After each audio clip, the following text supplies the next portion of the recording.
Saturday, but it was Jordan Poole making his playoff debut who really shined. Poole, as part of that small ball lineup that included Curry, Klay Thompson, Wiggins, and Draymond Green, led the team in scoring with 30. Here's Klay and Steph on that Warriors lineup.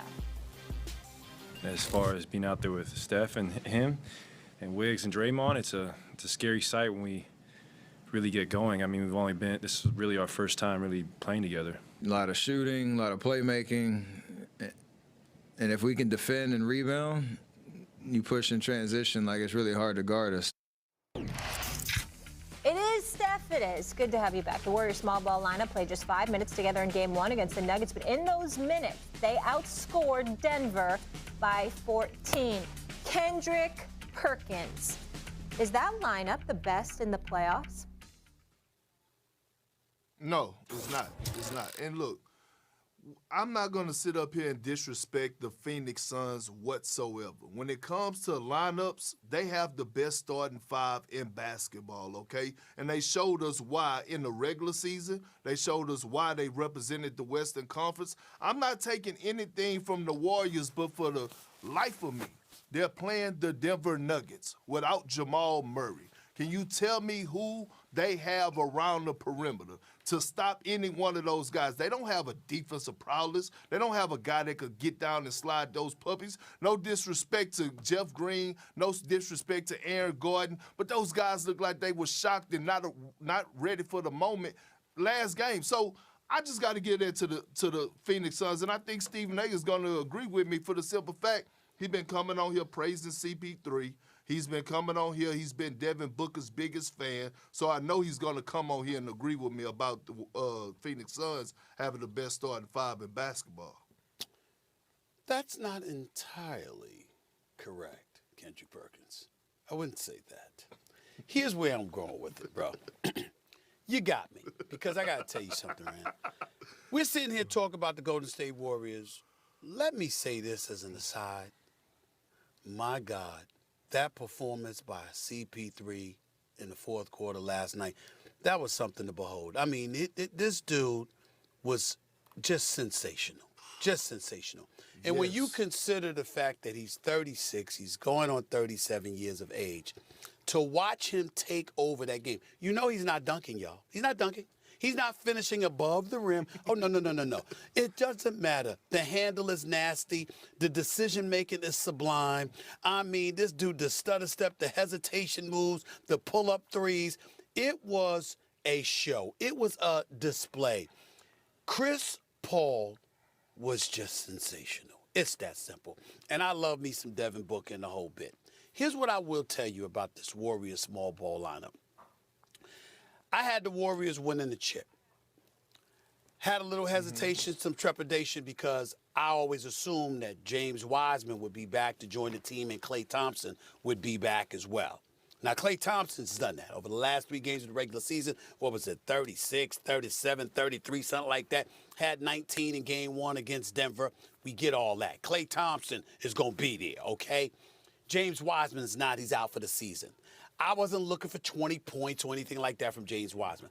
I was looking for 15 to 20 minutes and 6 fouls as a big body to sort of spell for either Draymond Green, Kevon Looney. The fact that that wasn't there, and I'm looking at the 2 big dudes in JaVale McGee and Biyombo that Phoenix added, you know, just to make sure they're ready to go against Milwaukee if they got to face Giannis and Lopez and those boys again. And I'm thinking about the undersized Golden State Warriors. And I said, you know something? I don't know how the Warriors can offset this without enough big bodies. But if you got Jordan Poole, Klay Thompson, and Steph Curry on the floor together, and they are balling, it forces you to go small. And so now it becomes a game of chess. Again, I'm going to look at them and I'm not going to say, you're right, KP, I'm not going to definitively say that they're the best big three, because guess what? The jury is still out. We got to see them play together. It's usually 1 or 2 that gets off at the expense of a third, as opposed to all 3 being able to come together. Phoenix has shown us that whatever 3 they got on the court, it works because CP3 is at that helm. Golden State has to show me that, because I got to make sure that Klay Thompson is not affecting Poole, or Poole is not affecting Klay Thompson in a negative way, or one of them are not affecting Steph Curry in a negative way. I will tell you that if those two, and I believe they probably will, if they get it together where the three of them on the court together has that kind of cohesion, the Golden State Warriors will win the championship. And so it's going to be real interesting to see what transpires. Well, let me tell you this. I think we're leaving out this point. Okay. DeAndre Ayton. Okay. Yeah. The way that this guy has been playing, and I'm not talking about him finishing around the basket or him being a lob threat or you being able to, when they do go small, he's able to punish those mismatches in the paint. I'm talking about his tenacity. It's been on a whole different level. And when you look at one of the few versatile bigs that are out there, I think we overlook him when we start to look at guys like Giannis, when we look at a guy like Draymond Green, which I know he's 6'6", 6'7", but he do play the center position a lot. And we look at a guy like Anthony Davis as far as his defensive presence, being able to switch 1 through 5. I think we don't give enough credit to DeAndre Ayton and what he brings to the table defensively. There's a reason for that. The reason for that is that he got thoroughly outplayed by Giannis in the finals. Now, that's not to knock him. Yeah, that's but simply everybody to do. say, I'm saying that's simply to say that's what people's living off of. You're right. They're not appreciating him because everyone ain't Giannis. And everybody can't do what Giannis can do at the rim. So that needs to be taken into consideration. Because guess what? Going up against the Golden State Warriors, DeAndre Ayton don't have to worry about a Giannis. Okay, that's not his problem. The problem are the dudes on the perimeter. They're gonna have to deal with Steph Curry, Jordan Poole, and Klay Thompson. They ain't gotta worry. DeAndre Ayton, that ain't his responsibility. That's theirs. Now, when Giannis and those boys come, that would be a different matter if they met in the finals again. I'm just of the mindset that, again, small ball is gonna have to be what it takes for the Warriors to do it.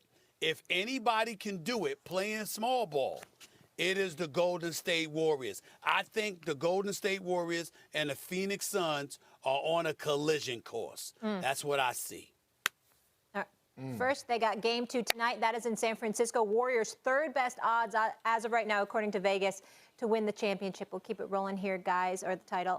Kyrie Irving has Jimmy on full display as the Heat shut down Trae Young. Just 8 points and a 24-point beatdown by Miami. Big Perk. Who's the dark horse to win it all, sir?